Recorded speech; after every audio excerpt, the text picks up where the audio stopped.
everybody, welcome back to the show. I hope you're all doing well. Welcome back to another episode of the Creative Caffeine podcast. If you're new here, we talk all things video, photo, content creation and editing. And if you've watched this show previously, I'm usually sat over there at my desk. I thought I'd switch it up a bit. I realised the other day I have this sofa. Neat, decent sofa, Wayfair. Go on Facebook Marketplace for like 50 quid. It's brilliant. But I never really sit on it. It sounds so weird. I never really use this sofa. I pretty much put camera bags and flight cases on it, and that's about it. That's all I use this sofa for. I started filming some Instagram reels on it and TikToks on it the other day, and it looks quite cool. I've got a little Nan like Pavo tube magnetized to my charging unit over there, and a little IKEA unit over there with some lights. So I thought I'd switch it up a little bit. It's always good to change things up. So yeah, we're having a little sofa chat today. And we're having an important chat today. If you're watching the video version of this podcast, I've got my notes here on my phone. Usually I have them on my laptop, but I've got them here on my phone. We're raw dogging it today, and we're just spitting into the mic. Got the phone, got the notes, easy stuff. But today we're going to delve into the common question in the world of photography. We're not really going to be chatting too much video side of things. It can relate to video as well in a sense. Yeah, scrap that. It makes sense for video as well. And we're going to be talking about why photographers and videographers don't send raw or unedited photos to the clients. This is a hot topic. This is a controversial topic, and I'm so ready to dive into this. So yeah, why don't photographers and videographers send raw footage, raw photos to their clients? Let's get into it. This episode is brought to you by Sneak. Sneak Energy is literally my hands down my favourite drink. I love it. You can probably see over there all of the tubs of Sneak that I've got. Their flavours are just amazing. So what is Sneak? It is a zero sugar energy drink. So a sustained boost with no crash. There are over 15 flavours. You can mix and match. Find your favourites. There is no junk, no artificial colours and flavours, and so much better value at just £1 a serving in the tubs. This is brilliant. This is one of my favourite flavours. It's their new drop. It's called Mountain Juice. Little play on Mountain Dew. It is incredible. £1 per serving. It's incredible. I love it. If you're not a fan of caffeine, they've got the Sneak Hydrate range, which is zero caffeine, all of the vitamins and minerals that you need, and still keeps you hydrated. It's fantastic. But let's say you want to have something a little bit different. You might be a fan of milkshakes. There is the Sneak Shake range. This one is toffee popcorn flavoured. I'm very excited to try this. I've not tried this one yet. This is from their new drop, which is their Sneak Vision. A little throwback to, blockbuster, old school movie days. Even the shaker looks like an old school blockbuster logo. I love it. So if you want to check out Sneak for yourself and get 10% off your order, check out the link below. You will not regret it, but you'll thank me later. So, the raw reality. What is the definition of raw? The raw files are unprocessed image files captured directly by the camera's sensor, containing all the data recorded during the shoot. So, to break it down, layman's terms, that is the image straight out of camera. No post-processing has been done to that photo or video. It's literally straight out of camera. No editing, no color correction, no white balance, no playing around with that, no adding LUTs or filters to it. It's literally straight out of the camera. Nothing has been done to it. Now, initial client expectations. Clients may initially request the raw files, believing they'll receive a complete representation of the photographer's work, but that's really not the case at all. That's not the case whatsoever. I'm going to say this, and some people may disagree with me. Not all of the work is done in camera. There are some photographers, some people may think that you're capturing the entire look, feel and vibe, all of the colours of a shoot in camera. But that's just simply not the case. especially when it comes to video, the power of color grading when it comes to video. You can't color grade in a camera. Sure, with like cinema cameras, you can add LUTs so you can get like a preview, but there's still going to be the need to post-process your work afterwards. Same with photos. Let's say you want a dark, warm, moody tone, sort of the opposite of this in a way. I've gone for a sort of, darker, moody feel, but I've got a blue accent light rather than sort of like an orange moody light. It's very tricky to get that in camera. You can't just, bring down the midtones in camera. You can't, just up the shadows without it affecting every single other part of the image. That takes editing. And a lot of the time, clients don't understand the fact that there is going to be the need to post-process your images to get the look and feel that they want. So many clients assume that raw files equate to a finished product, unaware of the extensive post-processing involved in creating the final image. I am struggling today to say post-processing. It's like a tongue twister. Red lorry, yellow lorry, unique New York, unique New York, New York, unique. I'm going off tangent. So let's talk about the art of post-processing. Oh my goodness, I can't say that word today. The art of post-processing. This episode of the podcast is brought to you by Riverside. What is Riverside? Riverside is the all-in-one remote podcasting platform. I use Riverside for this podcast. I'm actually recording this episode, this clip right here, using Riverside. I've got my camera plugged in and I am using the camera's full 4K potential, high quality audio, with no lag, no dropouts. It is fantastic. Riverside has got a whole bunch of brand new AI-related features, from AI editing, AI transcriptions and titles, magic audio. If you've not got a microphone, or your guest for your interview on your podcast has not got a microphone, one click with magic audio and it makes it sound like they're recording in a studio environment. If you've got a podcast and you're looking to clip it up, you can generate magic clips, which is incredible. It creates and finds the most viral moments of your podcast that it thinks is noteworthy and clips it all up for you. You can add captions and subtitles and all that sort of stuff. And one of my favorite new features on Riverside is their new mobile app, which allows you to use your phone and record in full 4K, which bypasses Apple's limit of full 10HD, like 1080p recording. The new Riverside app allows you to use the full 4K potential of your phone and record a high quality podcast. Gone are the days where you say you need to buy a camera to get great quality video. You can do it all with your phone in 4K quality recording using Riverside. If you would like to check out Riverside for yourself, click the link below and use code Connor Wells to get a brilliant 10% off. So the art of post-processing. There is a lot of craftsmanship in editing. It takes a lot of time. It takes a lot of skill to learn and know how to edit a photo or a video, particularly in its raw state. If you're filming video in log, it takes a lot of time and practice to learn how to color grade log footage. So post-processing is an integral part of a photographer's creative process. It entails the enhancement of colors, the adjustment of lighting, getting the perfect composition, getting that look and feel. If you want those greens in the photo to be really muted and desaturated, it's not going to be able to you're not going to be able to achieve that look in camera.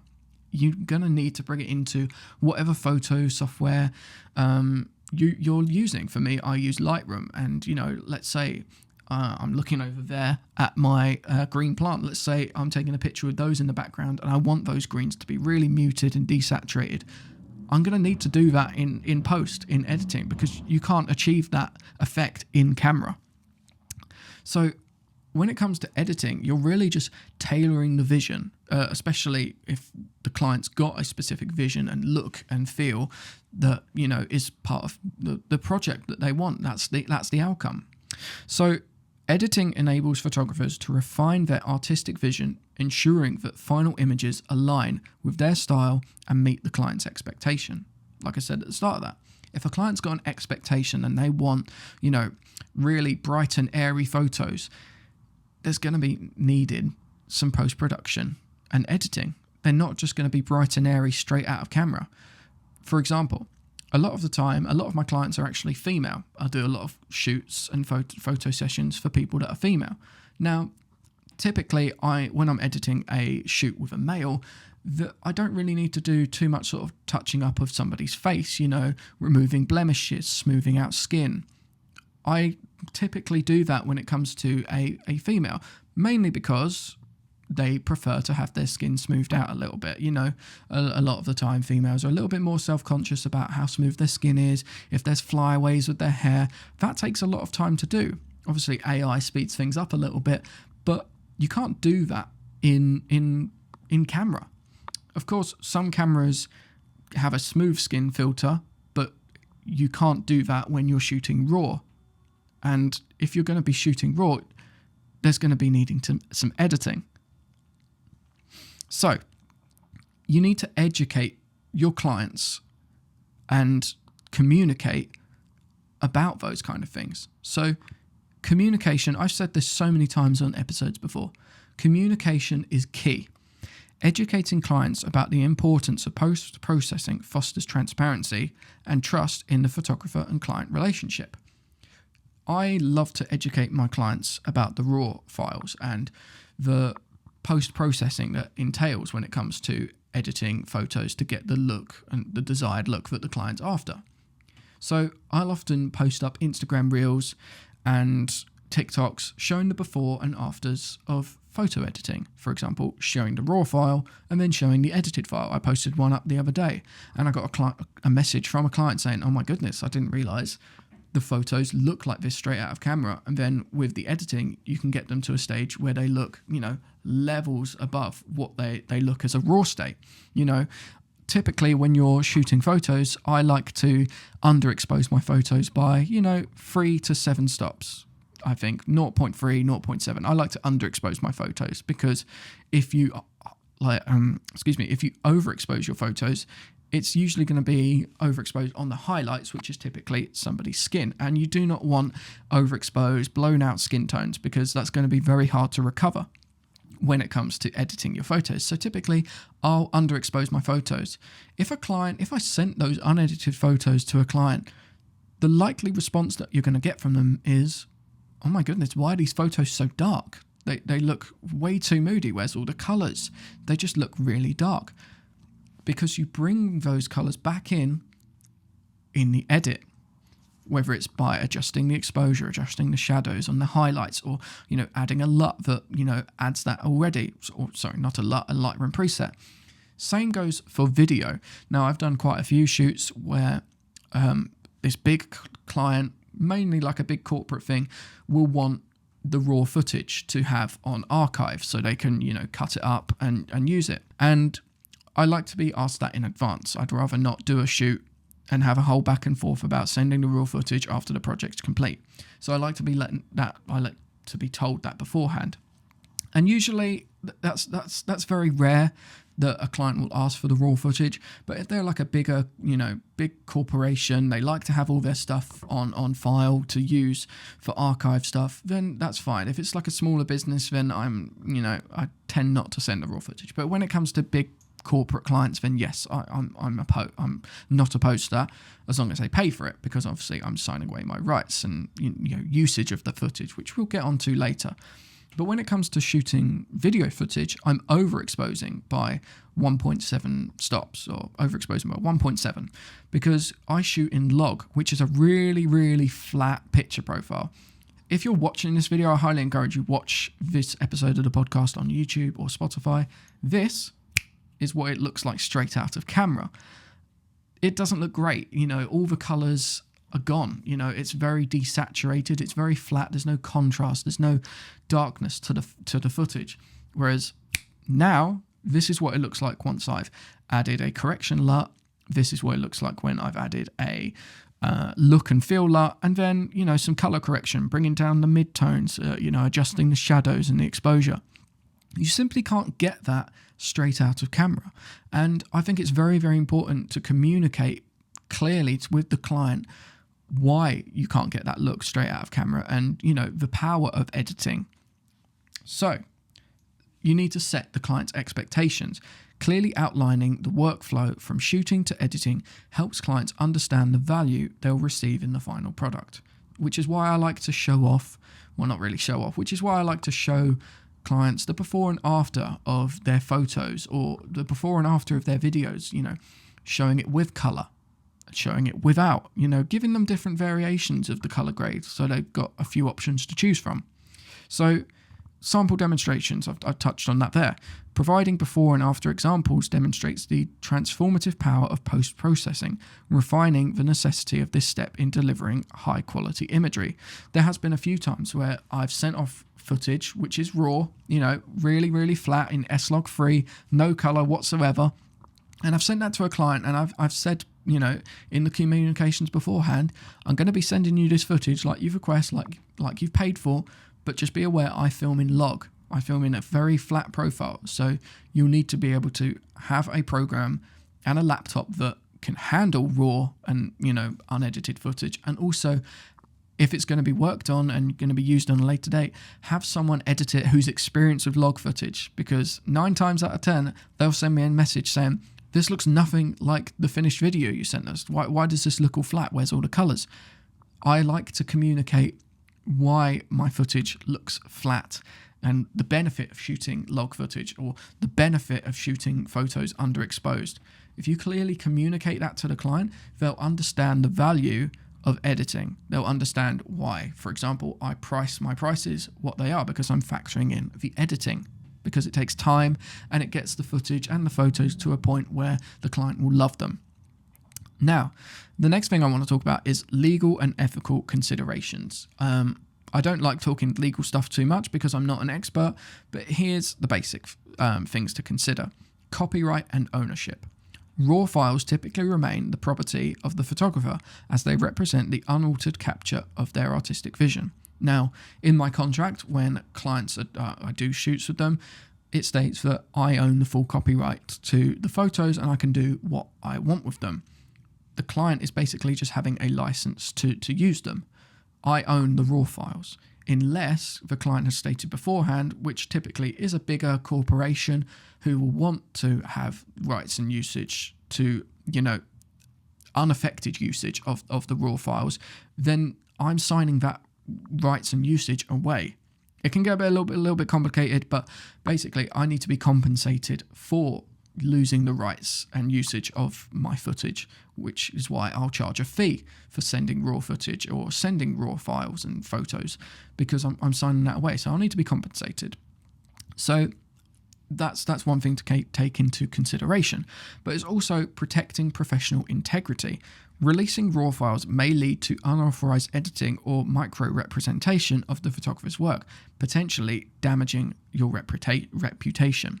Now, one of the clauses in my contract for my clients is, please do not edit the photos beforehand. I like to agree on the look and the feel and the vibe we're going for the photos before the shoot. I'll send over their Pinterest board. I'll get the client feedback and they'll tell me which photos they like. For example, they might like a bright and airy look and feel to the photos, or they might like a just basic black and white vibe, or warm and moody, or just pretty much neutral, as if you've just hit auto on the editing thing. Nothing too cinematic, nothing too over edited. They might just want photos and they want them to look really, really true to life, or they might want the photos to be a little bit more muted.